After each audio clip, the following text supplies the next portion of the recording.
আসসালামু আলাইকুম দর্শক, চরদোয়ানি বাজার থেকে আপনাদের সাথে লাইভে সংযুক্ত রয়েছি। মূলত একটি অভিযোগ পেয়েছি আমরা যে চরদোয়ানি বাজারে গত 2 বছর পূর্বে যে আগুনে পুড়ে প্রায় 18-20টি ঘর আগুনে পুড়ে যাওয়ার পর বাজার কমিটির সিদ্ধান্ত অনুযায়ী এখানে যৌথভাবে ভবন নির্মাণের একটি সিদ্ধান্ত হয়। সেখানে সিদ্ধান্ত অনুযায়ী 2 তলা ফাউন্ডেশন নিয়ে সকলকে ঘর বিল্ডিং করার সিদ্ধান্ত দেওয়ার পর আসলে হাসান নাম কি জানি আর রহিম আকন রহিম আকন নামের এক ব্যবসায়ী তিনি আসলে এই সিদ্ধান্ত না মেনে একাই 4 তলা ফাউন্ডেশন নিয়ে 5 তলা ফাউন্ডেশন নিয়ে তিনি আসলে এখন ভবন নির্মাণ করতেছে, যার ফলে আসলে আশপাশের যারা এই যৌথ যে বিল্ডিং করেছে তাদের আসলে ভবনের এখন ক্ষতি হচ্ছে। আমরা একটু শুনি আসলে এখানে যারা ভুক্তভোগী রয়েছে তাদের কাছ থেকে আসলে যে কি ধরনের ক্ষতির সম্মুখীন হচ্ছেন। আমরা একটু আপনার কাছে শুরু থেকে জানতে চাই যে আসলে এই ভবন নির্মাণের শুরুতে কি কথা ছিল এবং কি হয়েছে এখন। শুরুতে এই ভবন নির্মাণের যখন মানে এই ঘরগুলো পুড়ে যায় তখন এখানে কাঠের ছিল। তো এটা খালের পাড়ের জমি যেহেতু, তো এখানে বাজার কমিটি এবং কি স্থানীয় যারা সালিসি গণ্যমান্য যারা আছে তাদের সিদ্ধান্ত অনুযায়ী এখানে আপনার মানে একটা চুক্তিপত্র দেওয়া হয়, তাদের এই কাজ বন্ধ বন্ধ রাখার মানে একটা চুক্তি হয় এখানে, যার এই প্রমাণস্বরূপ তাদের সালিসির প্রমাণস্বরূপ এই কাগজ আমার কাছে এখানে আছে। তো এখানে হচ্ছে আমাদের যৌথভাবে হচ্ছে সবার 2 তলা ফাউন্ডেশন করার জন্য বাজার কমিটির সিদ্ধান্ত দেওয়া হয়েছে। সেখানে সে একাই 2 তলা ফাউন্ডেশন না ধরে সে একাই 5 তলার ফাউন্ডেশন ধরছে, যার জন্য প্রতিটা গ্রেড বিমে আমরা পার্শ্ববর্তী যেহেতু প্রতিটা গ্রেড বিম থেকে সে আলাদাভাবে বিচ্ছিন্ন হয়ে যাচ্ছে এবং কি যে কোনো মুহূর্তে এটা ধসে পড়ার সম্ভাবনা বেশি। এমনিতে আমাদের এই বরিশাল অঞ্চলে আপনার এই যে ভূমিকম্পের জন্য এখানে কিন্তু হাই ওয়ার্নিং দেওয়া আছে। তো যেহেতু খালের পারে এটা যে কোনো মুহূর্তে ওইদিকে খালেও নাইমা যাইতে পারে এবং কি ভাইঙ্গা নিচের দিকেও টাইপে যাইতে পারে, যার জন্য আমরা এই যে ফাটল ধরছে এখন নিজেদের কাছে ভিতর বিল্ডিং এর ভিতর প্রবেশ করতেই ভয়ে ভয়ে কাজ করতেছে। হ্যাঁ, এর জন্য আমরা আমাদের মাননীয় নুরুল ইসলাম মনি এমপি সাহেবের কাছেও এটা জানানো হয়েছে, সেই কাজে নিষেধাজ্ঞা দিছে। তারপরও তারা এইগুলা কোনো সালিসি ব্যবস্থা কোনো কিছু না মাইনা তারা বিভিন্ন সময় মিথ্যা মিথ্যা মামলা, চাঁদাবাজির মামলা, এইসব মামলা দিয়ে আমাদেরকে মানে থামাই রাখার চেষ্টা করতেছে এবং কি স্থানীয় কিছু নেতা খেতার মাধ্যমে যাদেরকে টাকা পয়সা এইসব দিয়ে এই কাজগুলা তারা করাই নিচ্ছে। তারা বিভিন্ন সময় দেখবেন হুমকি দামকির মাধ্যমে এই কাজগুলো সে এইগুলো চালু রাখছে। এখন আমার কাছে আপনাদের কাছে এতটুকুই মানে দাবি যে আপনাদের এই নিউজের মাধ্যমে এই মানে এই কাজগুলো যাতে আর চালু না রাখতে পারে, এই অবৈধভাবে এইগুলো নির্মাণ না করতে পারে, আপনারা এইটাই তুলে ধরবেন। জি, এই বর্তমানে দেখেন এই যে বস্তা টস্তা এইসব নিয়ে এই উঠাইতেছে উপরে, দেখেন আপনারা একটু দেখেন। আপনারা যদি বলেন নিচের বিম পর্যন্ত খুঁজে দেখানো যাবে যে তার কি কি অবস্থাতে সে এই 5 তলা ফাউন্ডেশন ধরছে। জি, নরমাল ভীম ফাটল ধরে গেছে। আচ্ছা, এখানে আমার এই রহিমের পাশে ঘরের মালিক হইলাম আমি, কিন্তু আমরা পুড়িয়ে যাওয়ার পরে আমরা নিশ্চিন্ন হয়ে যাই। তারপরে এই এলাকার মানুষে আমাদের আমাদের কিছু সাহায্যও করছে, ঠিক আছে। তখন হলো আওয়ামী লীগ সরকার আমলে। এখন আমরা এখানে মোটামুটি স্থানীয়ভাবে একটা মিস্ত্রিটুকু দ্বারা আমরা ফাউন্ডেশন করছি এই 4টে বিল্ডিং মিলিয়া। আমরা 2 তলা পর্যন্ত যাবো টিন সেট দিয়া, কিন্তু ওদের চাপে আমার ছাদ দেওয়া লাগছে, ঠিক আছে। আমি তো গরিব মানুষ, আমি দিব না 2 তলা ফাউন্ডেশনে, আমি এমনি দিব না, ঝুঁকিপূর্ণ কালের চাইতে। কিন্তু এ মাঝখান দিয়ে 2 তলা পর্যন্ত করার পর 3 তলা পর্যন্ত যখন গেছে আমি বাধা দিছি, তখন আমি কাজ করতে দিই নাই। স্থানীয় ভাবে এই গণ্যমান্যরা 3 তলা পর্যন্ত আদেশ দিয়ে টেস্ট আমি লিখিত পরিচিত করেছে যে তুমি 4 তলা কাজ করে দিতে পারবা না।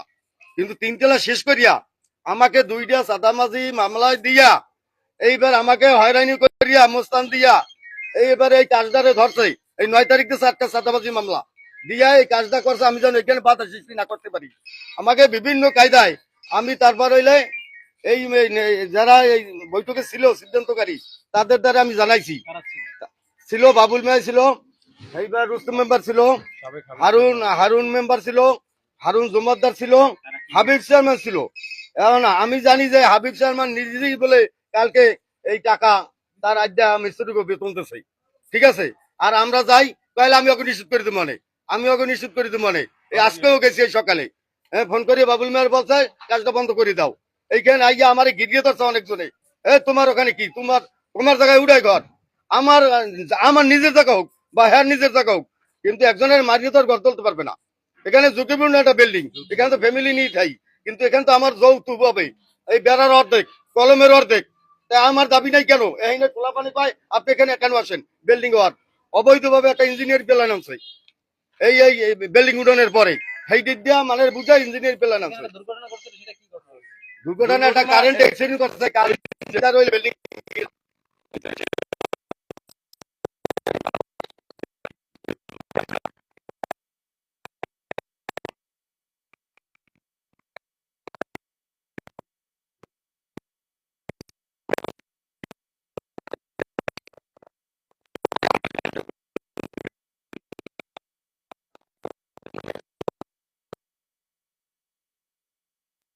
কেবি লাইন, এই লাইনের উপরে পড়ে এই দেখেন একজন একদম ঝলসেই গেছে। সে যে এখন পর্যন্ত লোকটা বাইসে আছে, কিন্তু অবস্থা দেখেন তার। এই যে এই দেখেন, এই দেখেন। আচ্ছা, আপনার বিল্ডিং এর ফাটগুলো একটু দেখে ভিতরের অবস্থা আসেন। দর্শক আমরা একটু ভিতরে যাব। আসলে এখানে যে অভিযোগটা সেটা পাশের যে বিল্ডিং তাদের বিল্ডিং এর ফাটল ধরছে এমনটাই তারা বলছেন। এবং আসলেই কারণ একটা পাশের যদি বিল্ডিং থাকে সেই বিল্ডিং এর এটা হচ্ছে মেইন গেট কিন্তু এখানে টানা লিংক রোড। এই দেখেন এই সাইডে একদম এক এক দিক দিয়ে উপরে উঠছে। আমরা কিন্তু ফাটল এখানে দেখতে পাচ্ছি, যে ফাটল দেখা যাচ্ছে। এইটা হচ্ছে গ্রেড বিমের সাথে যে জয়েন্ট সেটা না, পাশের যে ঘরের যে গ্রেড বিম সেই গ্রেড বিমের জয়েন্ট কিন্তু ফাইটে গেছে। তাহলে এটা কিন্তু যে কোনো সময় কিন্তু দুর্ঘটনা ঘটতে পারে। আমরা একটু এখানে যে প্রতিপক্ষ যে যার প্রতি অভিযোগ আমরা সেখানে একটু যাব, কথা বলবো তার সাথেও। নিচ থেকে পারছে দর্শক, এখানে কিন্তু নিচ থেকে মানে খালের দিকে কিন্তু ঝুঁকছে এরকমটাই কিন্তু মনে হচ্ছে, কারণ নিচ থেকে কিন্তু ফাটল ধরছে। এবং এই ফাটলের কারণে কিন্তু দেখা যায় যদি যে কোনো সময় কিন্তু খালের দিকে ঝুঁকে পড়তে পারে, কারণ যেহেতু ফাটল ধরছে। হ্যাঁ, আমরা একটু প্রতিপক্ষ এরকম ঝুঁকিপূর্ণ, এই দেখেন এই তার পাশ থেকে এই যে সাইডে এটা আলাদা হয়ে এটা তো খালের দিকে মনে হয় যেন ভাঙে পড়ে যাবে, এরকম একটা ঝুঁকি মনে হচ্ছে। দর্শক আমরা একটু কথা বলি প্রতিপক্ষ যার যে অভিযোগ আসলে সেই আব্দুর রহিমের সাথে, যে আসলে এখানে এই যে ভিতরে আসেন, সামনে আইবেন। একটু সামনে আছে। আমরা একটু কথা বলবো যার ভবন তার সাথে, যে আসলে এখানে আচ্ছা আমরা একটু কথা বলি আপনার সাথে, একটু আসেন। আচ্ছা এটা সেটা বের করুন, আমরা কথা আপনার সাথে নেই, পরে প্ল্যান তো পরের সাবজেক্ট। বিল্ডিং করার সময় কি এরকম কোনো সিদ্ধান্ত হয়েছিল যে দুই তলার সবাই করবে, এর বেশি করতে পারবে না? না, এটা চুক্তিটা একটা দেখাইলো আমাদেরকে, এভাবে কোনো সিদ্ধান্ত হয় নাই, কিন্তু আমার জায়গায় আমি বিল্ডিং করতে আছি। না, আপনার জায়গা তো করেন, সেটা আপনি পারেন, চুক্তিপত্রটা কি কিন্তু আসলে হয়েছে কিনা? চুক্তি আছে কিনা এই বিষয়ে? আমার দলিল আছে, মিউটেশন আছে, আমার প্ল্যান আছে। না আমি সেটা দিকে না, আমরা জিজ্ঞেস করেছি আপনাদের এলাকার বিল্ডিং যখন আগুনে পুড়ে গেছিল তখন একটা চুক্তি হয়েছিল আপনাদের সবাই মিলে বাজার কমিটি যে একই সাথে ভবন করবেন। তো সেই চুক্তিটা আমরাও দেখেছি, সেখানে অনেকে স্বাক্ষরও আছে। সেটা আসলে আপনি কি কিভাবে বলবেন? হ্যাঁ, তখন ওই আপনার সালিশি হয়েছে, সালিশির মাধ্যমে মানে কাজ করতে চুক্তি হয়েছে। হয়েছে আর কি। হ্যাঁ, কাজ করতে হয়েছে। যৌথভাবে কাজ করার জন্য। হ্যাঁ, কাজ করতে হয়েছে। হ্যাঁ হ্যাঁ হ্যাঁ। তো সেখানে দুইতলা আমার বিল্ডিং এর আমার দুই প্ল্যান, আমার প্ল্যান আছে এবং মানে চার তলা প্ল্যান আছে। কাজটাকে বের করি। আচ্ছা আপনাদের এই খালের পাড়ে কি যদি পড়ে যান আপনাদেরও তো জন্য আসেন না দিতে জন্য তো আমরা বাঁচাইছি, হ্যাঁ কোনো কাজ করার কথা ছিল না। হে তিন তলায় সম্পূর্ণ কাজ পিছনে করছে, করার পর হে আবার সামনে রড বাইক দিয়ে রাখছে, তিন তলায় ছাদ দেবে। আর আমার নামে হে এক্সট্রা মামলা সহ, আমি ঘরের ভিতরে কাজ করি, অনেকগুলো মামলা করছে, মামলার কাগজগুলো বাইর করুন। এই দাগে জমি আমি এই জমিকে বিক্রি করছি 1 লাখ টাকায়। আর আমার স্বামী আর কি বিক্রি করছে ওই জমির 18 লাখ টাকা বেচা কিনে হয়েছে। এই সম্পূর্ণ জমি ছিল আমাগো। হ্যাঁ যদি জমি হয় তাহলে এই জায়গায় হ্যাঁ সবাই নামে। দাগের তো এখানে আসলে প্রবলেম না, দাগের তো কমপ্লেইনও দেয় না, জমি যে আপনাদের না এটা তো তারা বলে না। মূল সমস্যা হলো যে আপনার যে জমিতে আপনি বহুতল ভবন করতেছেন, হ্যাঁ। তারা বলতেছে এখানে টিন শেড বিল্ডিং করার কথা। মানে নাই বসে পড়বে।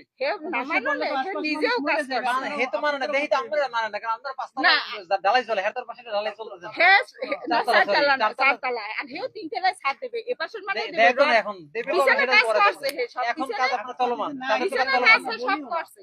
পিছনে সবে কাজ তিনতলা আর চারতলা ঢালাই আপনার চলছে এখন।